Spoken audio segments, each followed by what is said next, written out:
Halo, selamat pagi teman-teman semuanya. Assalamualaikum warahmatullahi wabarakatuh. Alhamdulillahirabbil alamin. Puji syukur kehadirat Allah Subhanahu wa taala. Pagi hari ini Bu Pit bisa menyampaikan lagi ya penjelasan terkait dengan apa yang akan kita laksanakan setelah libur Lebaran nantinya, yaitu untuk presentasi kelompok dari teman-teman kelas A mata kuliah Kewarganegaraan. Mudah-mudahan walaupun ini disampaikan melalui video tidak mengurangi esensinya dan tetap bisa dipahami oleh teman-teman semuanya ya. Baik, sebelumnya terima kasih sudah berkenan dikirimkan video ya. Karena kenapa sih Bu Pipit menyampaikan ini lewat video, supaya penjelasan yang Bu Pipit sampaikan ini bisa tetap tersimpan gitu ya, bisa terrecord sehingga teman-teman bisa melihatnya kapanpun ketika teman-teman merasa ada yang kurang jelas atau ada yang ingin dilihat lagi gitu ya dari penjelasan Bu Pipit ini. Seperti itu ya teman-teman. Namun jika nanti misalkan teman-teman ada yang belum paham atau mungkin ada yang ingin ditanyakan lebih lanjut, lebih detail, boleh sekali ya ditanyakan langsung lewat Bu Pipit, WhatsApp pribadi atau via WhatsApp grup kelas, itu juga tidak masalah ya, akan Bu Pipit jawab dengan senang hati apa yang masih teman-teman bingungkan dan apa yang belum dipahami, seperti itu ya. Baik, langsung saja. Seperti yang sudah saya sampaikan ya di pertemuan sebelumnya, bahwa untuk presentasi kelompok itu memang sudah kita rencanakan di awal pertemuan dulu ya. Dan ini akan dilaksanakan setelah nanti libur Lebaran. Kenapa?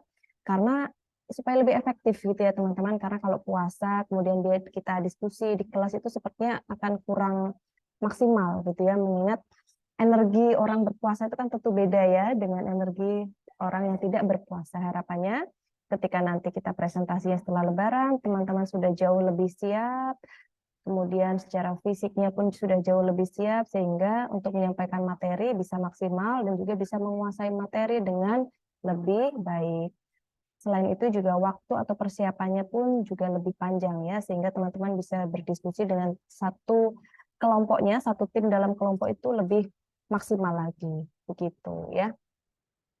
Nah, langsung saja untuk presentasi kelompok ini nanti akan ada 6 topik ya, 6 topik yang akan dipresentasikan. Untuk itu, teman-teman nanti silahkan membentuk menjadi 6 kelompok. Silahkan dibentuk 6 kelompok dalam satu kelas ini ya. Kemudian pembentukannya seperti apa? Apakah urut absen, ataukah acak? Itu Bu Pipit bebaskan ke teman-teman semuanya sudah dewasa, semuanya sudah besar-besar ya. Silahkan membentuk kelompoknya masing-masing. Itu kebijakan dari kalian semuanya. Tentu saja diakomodir oleh PJ atau koordinator kelas ya. Nanti Bu Pipit minta tolong pada Angel dan Amrozi untuk memantau dan mengkoordinir teman-temannya sehingga terbentuk menjadi 6 kelompok ini. Nah, kemudian nanti kalau sudah terbentuk 6 kelompok, nama-nama kelompoknya silahkan di-share di grup WhatsApp sehingga Bu Pipit bisa baca, teman-teman juga bisa tahu kelompok-kelompoknya siapa-siapa saja. Begitu ya. Nah, di sini ada 6 tema.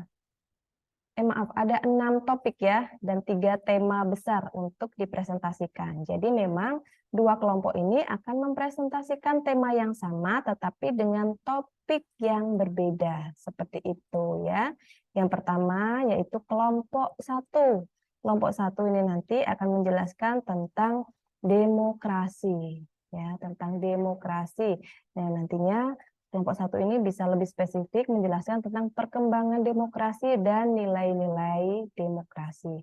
Kemudian untuk kelompok 2 ini nanti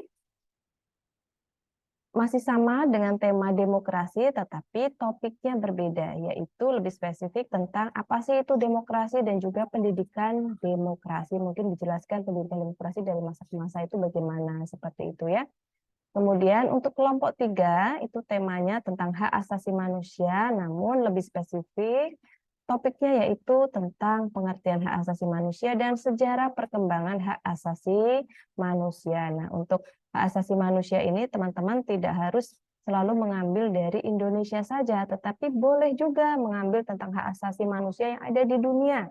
mungkin tentang lembaga hak asasi manusia dunia, atau mungkin hak asasi manusia yang ada di negara lain, gitu ya, itu sangat boleh sekali. Jadi tidak harus yang ada di Indonesia, karena kan hak asasi manusia itu sangat luas sekali ya pengertiannya. Kemudian untuk kelompok 4 itu masih dengan tema yang sama, yaitu tentang hak asasi manusia, tetapi dengan topik yang lebih spesifik, yaitu tentang rule of law atau aturan hukum tentang hak asasi manusia. Nah, kalau kita berbicara tentang rule of law ini, nanti akan sangat bagus ketika teman-teman bisa memberikan contoh-contoh real yang ada di lapangan, misalnya ya contoh-contoh real atau studi kasus yang ada di sekitar kita tentang hak asasi manusia, itu akan sangat bagus sekali, seperti itu ya. Tidak hanya untuk rule of law saja, tetapi untuk topik-topik yang lain pun ketika teman-teman ingin menambahkan studi kasus atau contoh-contoh yang ada di sekitar kita, fenomena sosial yang terkait dengan topik yang kita presentasikan, itu sangat boleh sekali ya, sangat bisa sekali, itu malah sangat bagus begitu ya. Kemudian untuk kelompok 5 itu nanti akan membahas tentang geopolitik atau wawasan Nusantara. Sebenarnya apa sih wawasan Nusantara itu, dan geopolitik itu apa ya gitu. Kenapa sih kita harus paham tentang geopolitik gitu? Manfaatnya apa? Pentingnya apa? Kemudian geopolitik itu secara definisi atau di Indonesia model geopolitiknya itu bagaimana? Atau mungkin mau ambil contoh negara lain, itu juga boleh. Nah, kemudian untuk kelompok 6, ini kelompok terakhir akan menjelaskan tentang ketahanan nasional atau geostrategi. Kalau tadi geopolitik, nah sekarang strateginya atau geostrategi itu sebenarnya apa sih gitu ya. Dan nanti akan banyak sekali literaturnya, teman-teman boleh mengambil referensi atau literatur dari buku, dari jurnal, dari artikel online atau media cetak, itu bebas, semuanya boleh digunakan. Yang penting harus disertakan referensi atau sumbernya, seperti itu ya. Intinya kalau teman-teman mengambil bahan bacaan dari manapun, itu harus disertakan sumbernya. Misalnya mau ambil gambar pun, itu juga harus disertakan sumbernya. Jadi tidak hanya asal ambil gambar saja gitu ya. Contoh-contoh studi kasus ketika teman-teman mau ambil dari media online, itu juga harus disertakan sumbernya gitu ya. Karena itu bukan punya kita mengambil punya orang lain, sehingga harus disertakan siapa pemilik aslinya dari referensi tersebut.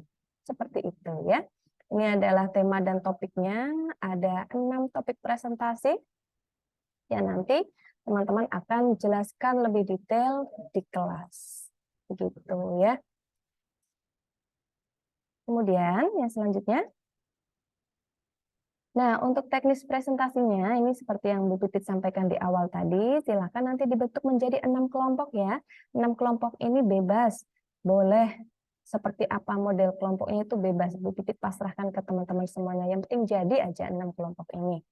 Kemudian materinya dibuat dalam bentuk PPT, PowerPoint presentation ya, tidak perlu menggunakan paper, cukup PPT saja.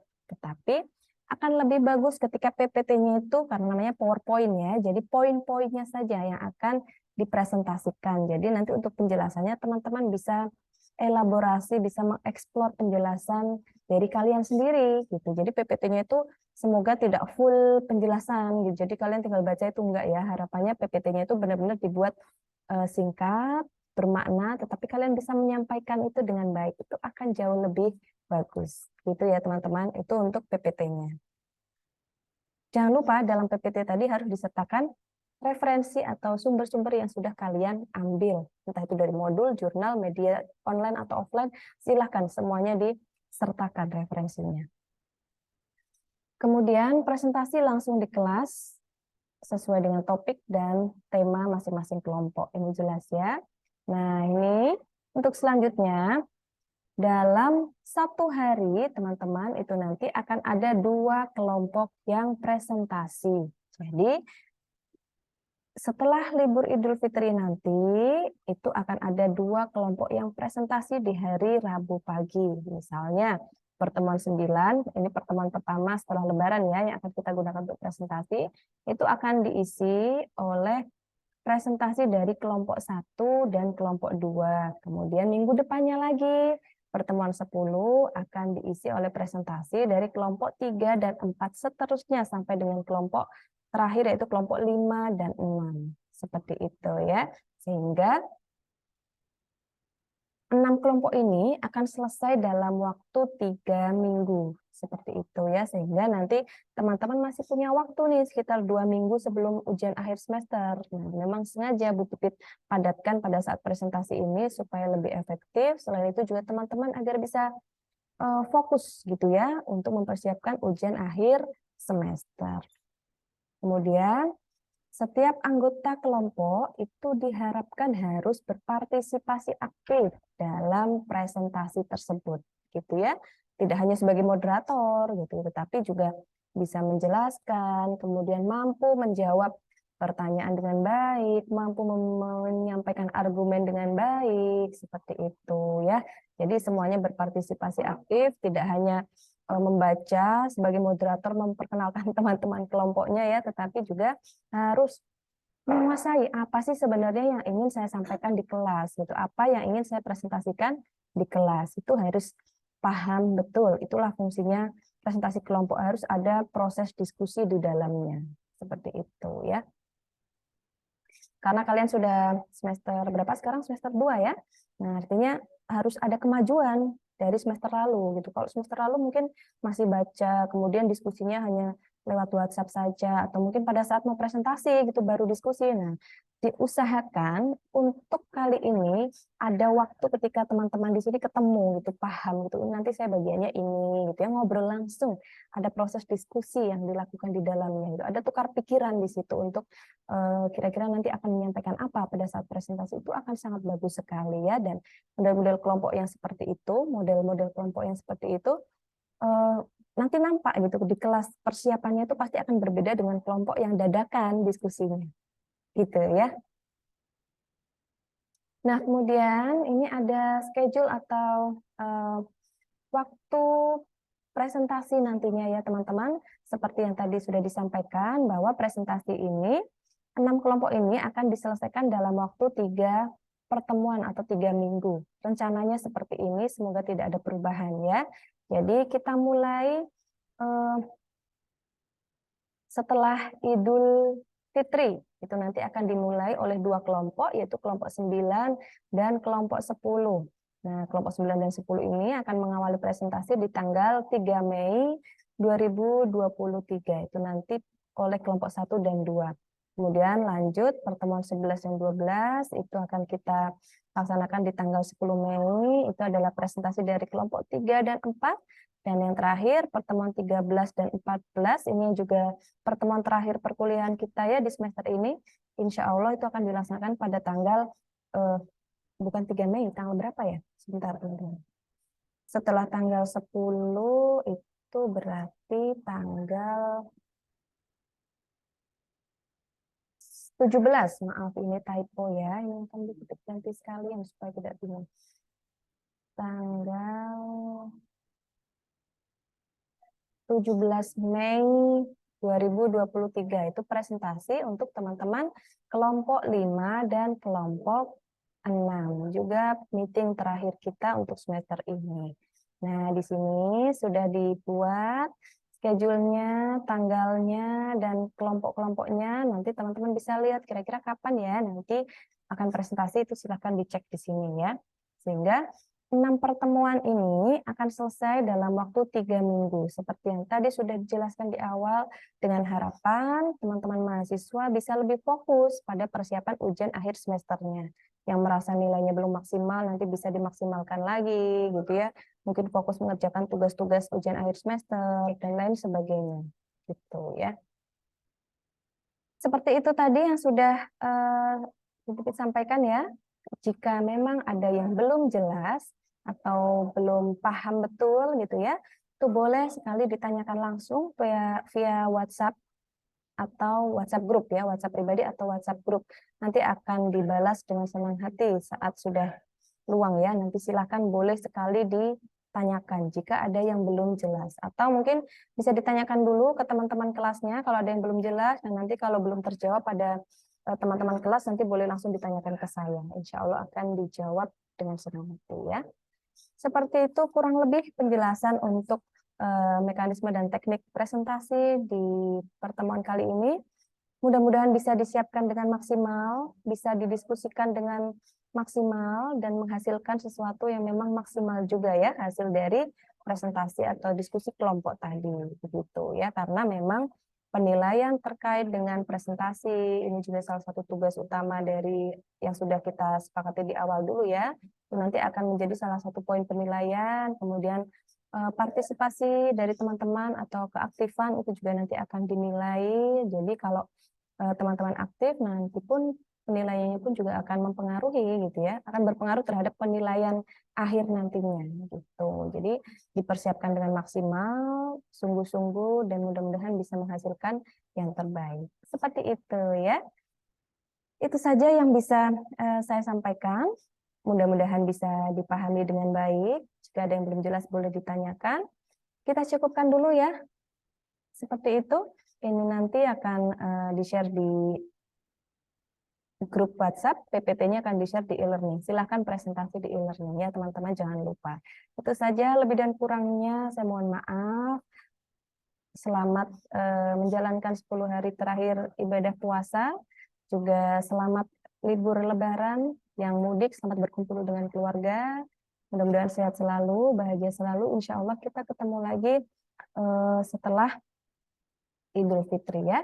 Mohon maaf lahir dan batin semuanya. Assalamualaikum warahmatullahi wabarakatuh.